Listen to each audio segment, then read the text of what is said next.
All right, before we get into boats and animals, let's rewind a bit. Week 1, nada, nothing, zip, just darkness and no Chick-fil-A. But God was already there. He spoke and boom, light, sky, sea, trees, tacos. Okay, maybe not tacos, but everything else. And when God saw it all, he said, "This is very good." Week 2, Adam and Eve made one rule-breaking snack decision, and sin entered the world like a big ol' mess. But even then, God didn't give up. He covered them and promised a rescuer. Week 3, Cain and Abel, brothers. One gave his best, one gave leftovers. Cain got angry, God gave him a warning, but Cain didn't listen and hurt his brother.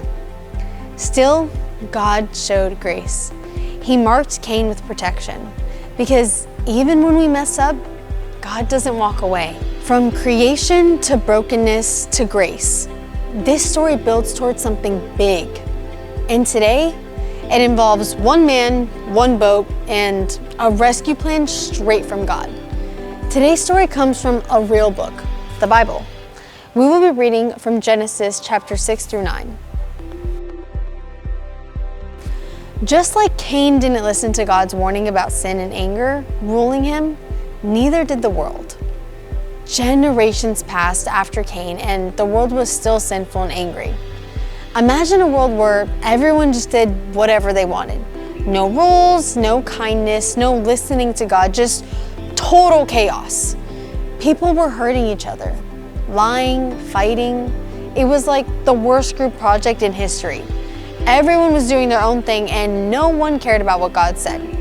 But there was one person who stood out in the middle of the mess. His name was Noah. Noah loved God.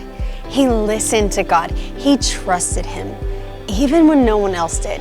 And one day, God told Noah, build an ark, a giant boat, because I'm gonna send a flood to clean up this mess. But I will rescue you and your family because you follow me. Let's just take a second and imagine. You're out in your backyard and God says, build a boat the size of a football field. People must have thought Noah was totally bananas. I mean, they didn't even have power tools or YouTube tutorials. But Noah didn't argue. He obeyed. Noah got to work. Not just for a weekend. Building an ark took years. Years of chopping wood, hammering beams, following every instruction God gave. Exactly. And then the animals came. 2 of every kind. Tall ones, tiny ones, noisy ones, fuzzy ones. It was like the whole world's first animal parade. Giraffes walking in like they own the place, snails bringing up the rear, and finally, Noah and his family entered the ark. God shut the door and the rain began to fall. For 40 days and 40 nights, it rained. Water covered everything, the whole earth. But inside the ark, Noah and his family were safe. Not because the boat was fancy, but because they followed God. God had given them a rescue plan. And because Noah trusted him, he and his family were saved. When the flood was over and the land was dry, God made a promise to Noah. He placed a rainbow in the sky as a sign.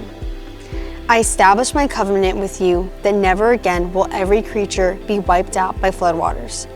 There will never again be a flood to destroy the earth.